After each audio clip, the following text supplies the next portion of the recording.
você, leitor e leitora do Portal da Holanda.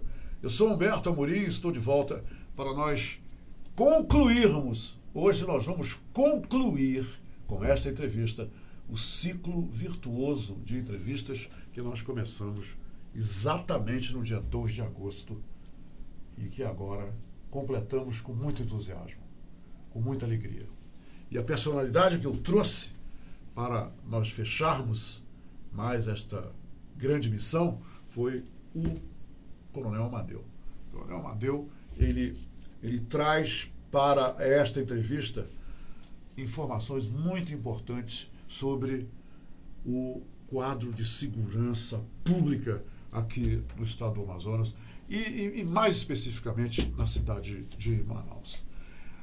Esse assunto é de todo o interesse de todos nós que moramos no Amazonas e principalmente aqui na capital manauara. Sabe por quê? Porque uma coisa é certa e incontestável. Quando nós temos problemas, quando alguém vem de encontro ou contra a nossa segurança física, a primeira coisa que a gente faz é pensar na polícia, é ligar para a polícia. É ou não é? Então, ele é um especialista e vocês vão ver que as suas propostas, como para candidato estadual, são propostas que tocam em você, tocam em mim, e sem essas propostas concluídas, nós estamos com problemas, muitos problemas. Medo e insegurança caracterizam hoje o ambiente de Manaus. E quem discordar de mim não mora aqui, eu tenho certeza. Medo e insegurança. Eu vivo com medo. Eu me sinto inseguro. Eu sei que você vive como eu. Então, vamos ouvir o que o Coronel Amadeu tem a nos dizer. Antes de mais nada, ele foi o criador do projeto comunitário, de polícia comunitária, o maior projeto de polícia comunitária aqui no estado do Amazonas, o Ronda dos Bairros. Agora, para as pessoas que moram fora de Manaus, o absurdo foi descontinuado. Não existe mais o Ronda nos Bairros. Vamos descobrir por quê, já eu volto. I wish I never sleep and seize every single day. Spend time with my loved ones, family and friends. All I want for life is to be safe and sound. We're always here with you. Ok, eu estou de volta. Vamos aproveitar então essa janela de oportunidades que se abre agora para que a gente ouça as propostas, as ideias e os sentimentos do candidato a deputado estadual, Coronel Amadeu, para todos nós, leitores, leitoras, eleitores e eleitoras. Tá bom? Vamos lá. Coronel, seja muito bem-vindo a essa nossa arena democrática. É um prazer recebê-lo. E eu quero começar essa entrevista lhe perguntando o que houve, que até hoje eu não entendi, muita gente não entendeu, que esse projeto que o senhor idealizou, o senhor criou, o projeto Ronda nos Bairros, por que um projeto como esse termina, um projeto de segurança pública? Nos explique o que houve. Muito bom dia, Humberto, muito bom dia aos ouvintes e os telespectadores aqui do Portal da Holanda. Humberto, basicamente o programa foi descontinuado.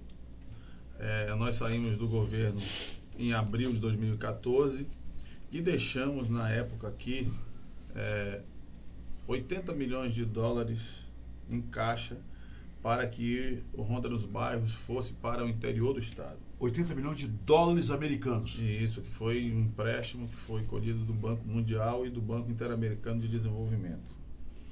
E à época, sem contrapartida. A contrapartida que o Estado deveria dar ao banco era a implantação dessa política pública de segurança denominada Ronda no Bairro. A única coisa, o Estado não teria que pagar nada de volta para o banco. Só que o governo mudou de mão, caiu em outras mãos, e aí o que os caras fizeram? Não sei o que fizeram com os 80 milhões. eu sei que pegaram os recursos que tinham na capital e começaram a mandar para o interior do estado. Os dólares. Os recursos mesmo, viaturas, homens, armamento, etc, etc. Quer dizer, A capital estava o montada. dinheiro foi investido em viaturas e tudo Não, mais. o dinheiro, eu não sei o que foi feito dele porque eu saí do governo em 2014, mas o dinheiro estava em caixa. Quando o senhor saiu do governo, o dinheiro estava lá. Estava lá. Aí nós saímos do governo e aí o novo governo que assumiu retirou da capital vários recursos, viaturas, motos, armamento, para mandar para o interior. Eu vou resumir a ópera numa linguagem bem simples. Tentou descobrir um santo para cobrir o outro. E isso literalmente não funciona. Aí o que aconteceu? Nem manteve a capital policiada e nem manteve o interior policiado. E aí você viu as coisas entrarem numa espiral negativa e os indicadores começaram a se descontrolar a partir de então. E hoje nós estamos aí vivendo um processo de reconstrução, de reestruturação da estrutura de segurança pública no estado do Amazonas. Começando do zero, depois de ter milhões de dólares aqui à disposição. Exatamente.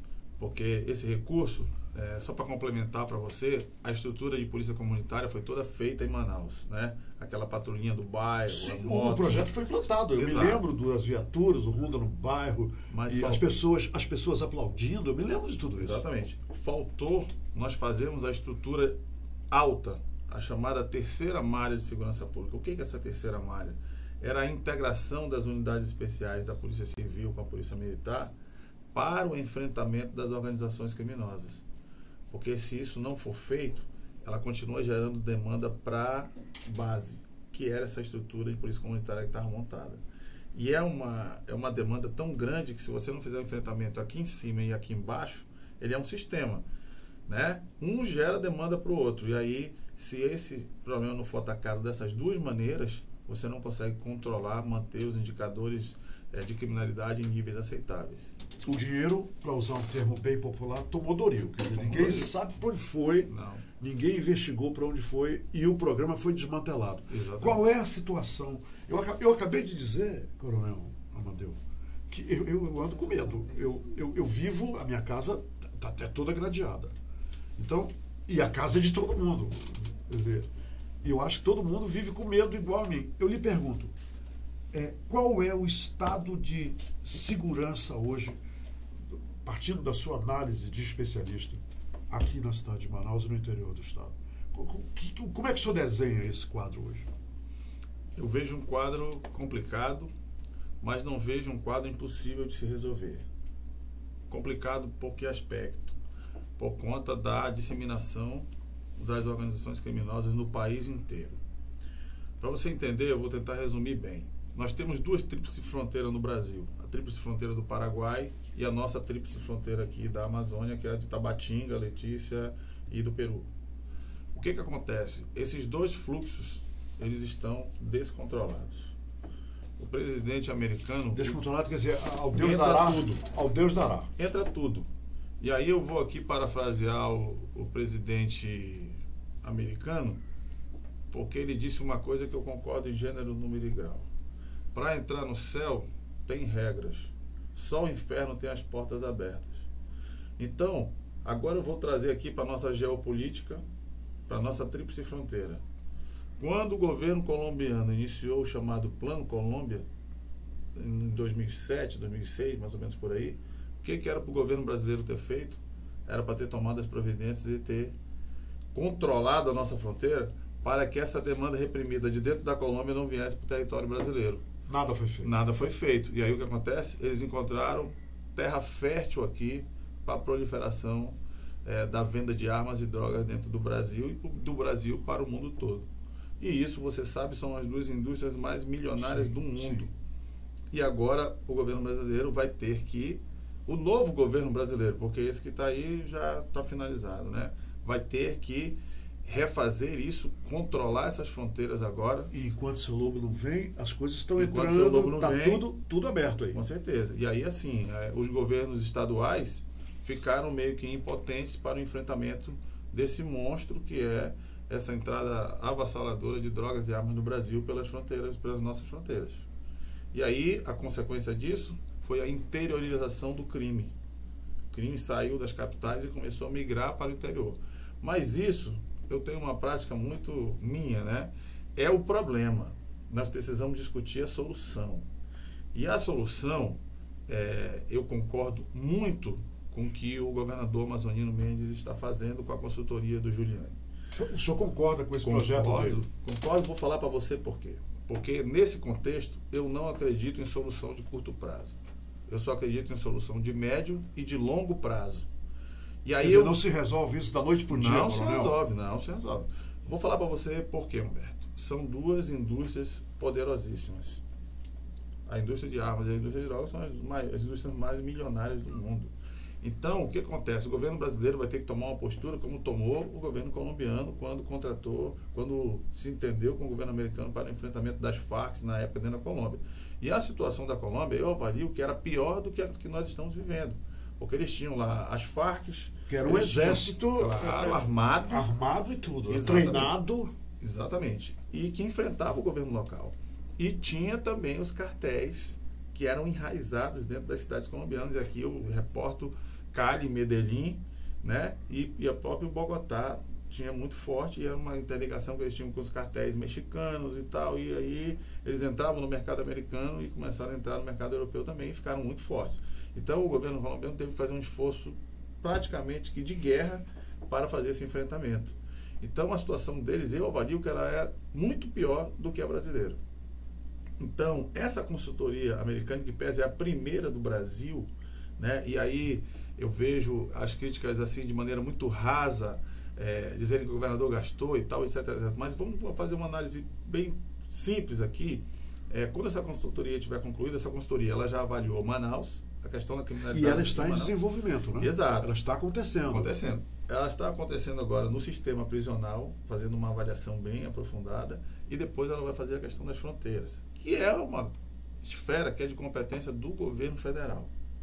Mas nós não estamos naquele tempo de dizer assim, olha, o filho é teu, toma aqui. Pelo contrário, um ambiente de cooperação, né, interagências, para que esse enfrentamento seja feito de forma igualitária entre todos os entes federados. Porque a fronteira tem lá o município, tem o estado e tem a União. Eles se encontram em Tabatinga, né? Do lado de lá você tem uma cidade já bem melhor organizada, bem melhor estruturada, em termos de segurança dentro do padrão que se considera ideal, que é a cidade de Letícia. E a nossa Tabatinga precisa ser olhada com bons olhos pelo governo local, pelo governo federal e pelo governo municipal, para que os cidadãos de Tabatinga também se sintam seguros como se sentem os colombianos que moram em Letícia. Coronel, eu ligo a televisão, e isso todo dia. Esses programas que tem aí à tarde na televisão aberta, aqui mesmo no portal, a gente tem exibido cenas de assaltos. Mas constantes, todos os dias. Ontem nós tivemos um assalto aqui num shopping, que fica aqui ao lado do Portal da Holanda, e o segurança do shopping foi baleado. Os caras levaram celulares, etc, etc. Qual é a sua visão sobre o projeto de armar legalmente os cidadãos? Que, por exemplo, eu não tenho arma na minha casa, mas os bandidos estão todos armados em Manaus. Eles chegam, levantam a camiseta, mostram a arma. Qual é a sua opinião sobre essa proposta de armar o cidadão legalmente, preparado, treinado para comprar uma arma? O que você acha disso? Eu acho ótimo. Nós moramos num país livre. E se você se sente seguro portando uma arma, você fez o treinamento, fez todos os testes e está legalmente em condições de fazer uso daquela arma, eu não vejo por que ele proibir. O senhor vai apoiar esse projeto? Vou apoiar. Eleito deputado estadual? Eu vou apoiar. Porque, senão, para que nós queremos morar em democracia? Na democracia você é livre. Nós vivemos num regime capitalista que você faz do seu dinheiro aquilo que você bem entende. Agora, essa história de dizer que não, porque vai aumentar a violência, quem procura a violência é quem diretamente está envolvido com ela. O segurança ontem foi baleado e não estava armado. Não estava armado. Por quê? Porque ele certamente era um agente de portaria. Eu não vou aqui querer adivinhar o que poderia acontecer ou não, mas se há um sistema preventivo de segurança pronto, O crime, ele é oportunidade. O bandido vai atrás de onde ele encontra a oportunidade e as condições ideais. Mais facilidades. Mais facilidades, exatamente. Porque ele visa lucro. Ele quer saber, essa história de dizer que é necessidade, isso já passou. Ele visa lucro. Então ele analisou o local, ele viu as condições. Ele estuda, claro, tudo. Que ele não chega lá, pai. Ele não vai botar a mão dele na cumbuca. Pelo contrário, ele vai já com a certeza de que ele vai lograr êxito, e aí vê também a fragilidade da vítima, a ausência de fiscalização, a ausência de alguém lá em condições de ir fazer o enfrentamento. Coronel, o senhor acredita que a situação de Manaus hoje, de violência, que a gente nem precisa detalhar, ela pode ser melhorada, ela vai melhorar? Ela pode ser melhorada, Humberto, e aí eu vou dizer para você, nós precisamos iniciar um processo que comece pelas causas. E aí eu vejo uma porta de muita esperança chamada educação. A solução para a segurança pública se chama educação. Eu vou lhe dar um dado que é um dado impressionante e que nenhum governo estadual ou federal pensou em alguma política pública para isso, exceto uma que nós apresentamos ao governador Amazonino Mendes e que a gente pretende pegar firme para que isso seja implementado agora em 2019. O que é? Nós temos agora, no final do ano, cerca de 180 mil jovens vão ao vestibular, ao Enem. Desses 180 mil, 5% vão às universidades públicas. E eu vou fazer uma conta generosa aqui de mais 3% que vão, os pais têm uma condição melhor, vão às universidades particulares. Todo esse restante aí, Humberto, não vai entrar na universidade e vai ter que ficar à busca do mercado de trabalho. E depois, se ele não conseguir vaga no mercado de trabalho, ele vai ficar na situação de vulnerabilidade. E o crime está ali, ó, com as duas mãos de olho nele para que ele venha. Então, o governo precisa estabelecer uma política pública para esse jovem que concluiu o ensino médio e que não conseguiu entrar na universidade. Até porque as vagas são limitadas. São limitadas, exatamente. Mas esse jovem precisa ser absolvido como mão de obra técnica, porque o mercado aí conseguiria absorver. E aí tem uma questão importante. Quem não conseguir ser absorvido pela mão de obra técnica, nós precisamos cuidar desse camarada. Por quê? Porque nós estamos passando por uma série de transformações, principalmente no campo da tecnologia. Então, nós precisamos criar condições nas próprias escolas para que, por exemplo, sexta-feira de noite, sábado de noite e domingo de noite, que é o horário da maior vulnerabilidade, dentro daquela faixa etária que vai de 12 até os 29, que é a faixa etária que mais morre no Amazonas e no Brasil, para que esse jovem seja acolhido dentro dessas escolas, e aí dentro de uma parceria com o CETAM, com a Secretaria de Esportes, com a Secretaria de Cultura, você criar condições para que esse jovem venha para dentro dessa estrutura e seja acolhido, e não fique vulnerável lá no bairro dele onde ele mora. E aí a gente vai com o tempo, né? Seria um misto de galera nota 10 com jovem cidadão. Entendi. Você faria um arrumadinho ali e isso está pronto. Inclusive nós apresentamos para a Unicef, porque um dia que eu recebi a visita da Unicef nos cobrando uma política pública em cima disso, eu disse, está aqui, está pronto.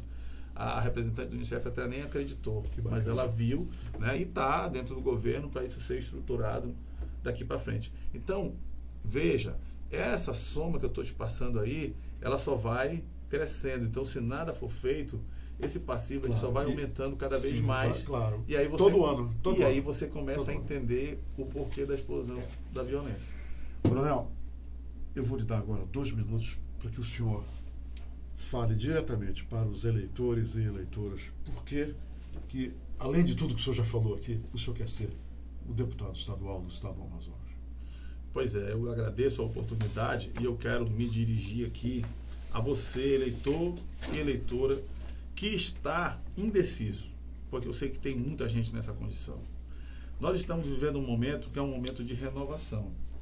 E o parlamento precisa de pessoas com melhor qualificação e que nunca se candidataram, nunca tiveram um mandato eleitoral. Que é o meu caso, eu nunca tive mandato eleitoral e eu estou aqui apresentando os meus projetos de segurança pública e de educação e também de inclusão pelo esporte e também de um olhar mais técnico, mais firme em cima do setor primário, porque eu vejo que o Amazonas também precisa disso, né? Para que você avalie bem essas propostas e no domingo, porque nós estamos a 4 dias da eleição, você escolha de fato alguém comprometido com os destinos do Estado, que queira bem ao Estado, que queira servir ao Estado e não dele se servir, para que a gente possa ter de fato uma renovação na Assembleia. E aí eu peço para você cautela na escolha do voto, por exemplo, de governador. É muito importante que a gente coloque alguém com experiência, porque na eleição de 2014 nós fomos apostar no novo e o novo não se revelou bom. Então agora eu recomendo cautela, até porque eu estou vendo que o Estado está em franca recuperação, não só econômica, mas de reestruturação da segurança pública, da educação, da saúde, do setor primário e de uma série de outras atividades do Estado que estão em franca recuperação e que não podem ser interrompidas. Se esse ciclo for interrompido, nós teremos aí pelo menos um ano de anomalia, um ano de paralisia para que a gente volte ao normal. Então, se você puder, no domingo, digitar 12, né, governador Amazonino Mendes, vai ser bom. E também eu quero pedir aqui para o presidente da República que você vote no 17. Acredite numa mudança de fato para o presidente da República. Eu acredito muito no presidente Bolsonaro. Acredito que ele pode conduzir o Brasil para rumos melhores, porque nós estávamos indo no rumo da Venezuela e, graças a Deus, a gente não vai mais nesse rumo. Eu penso que o Brasil precisa mudar e mudar para melhor. Então, eu quero aqui agradecer, quero pedir voto para deputado estadual com 23321, que é o Coronel Amadeu, e você vai, eu tenho certeza que eu vou conseguir lhe representar e não irei lhe decepcionar. Todo final de entrevista, Coronel, eu falo para as pessoas uma coisa interessante, o que eu acho sobre algo que eu acho grave. Diga para os eleitores e eleitoras, os leitores e leitoras do Portal do Orlando, qual é a sua opinião sobre pessoas que trocam o voto e vendem o voto? Qual é a sua opinião sobre isso? Diga para eles. É como aquela pessoa que ignora o futuro, que ignora o seu destino. O voto, ele é uma construção. Se você constrói em cima de base de areia, você vai cair. Então, essa é uma prática que era corriqueira. Então, agora nós estamos vivendo um momento, e aí eu quero fazer aqui de novo uma análise com o povo venezuelano. O povo venezuelano acreditou em gente ruim. E olha o que aconteceu com eles como país. Eles estão aqui no Brasil. Eu gostei quando você falou, nós estávamos em direção à Venezuela. Exatamente. E nós precisamos fazer essa guinada. Então, vote consciente, vote certo, escolha de fato, veja as propostas dos candidatos, analise o currículo do candidato e aí você vai com certeza na urna lá e digita certo. Eu não vou dizer mais nada, tá bom? Olha aí, tá vendo? Tá vendo só? Eu não combinei isso com ele, todo final de entrevista eu me posiciono sobre isso e ele pensa igualzinho a mim. Coronel, muito obrigado pela entrevista. Boa sorte. Domingo, tá bom? E que a vitória ele sorria. Obrigado. Tá? Eu acho que o senhor merece. Já recebi essa profecia. Minha gente, é o seguinte, essa é a nossa última entrevista destas eleições de 2018. Eu quero fazer um agradecimento muito sincero, primeiro a Deus, que me permitiu, me deu capacidade, me deu inteligência para que eu pudesse realizar esse trabalho. Eu agradeço a Deus por isso. Quero agradecer também ao meu chefe, Holanda, que abriu esse projeto comigo, acreditou nesse projeto e disse, vamos em frente. Muito obrigado a ele.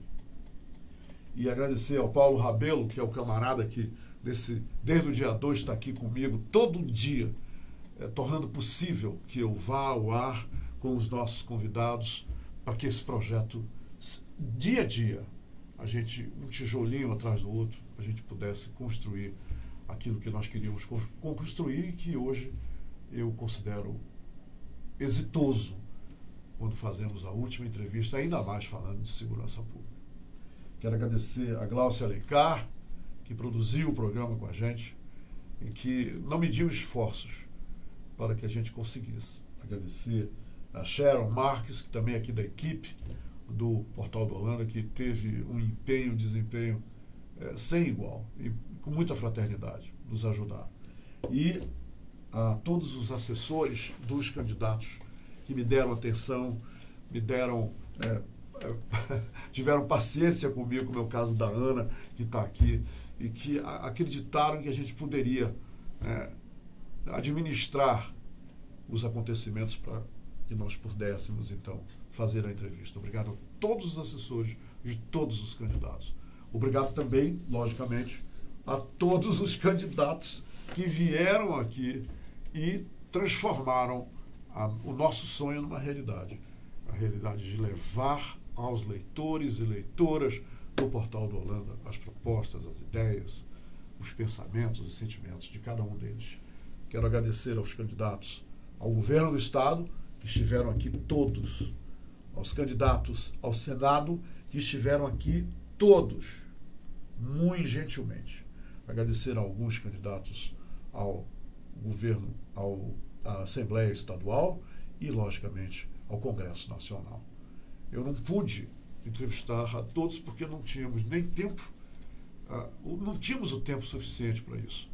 Mas eu acho que a gente conseguiu, pelo menos, demonstrar a nossa boa vontade, o nosso sentimento democrático, que esse trabalho tinha que ser feito e nós o fizemos.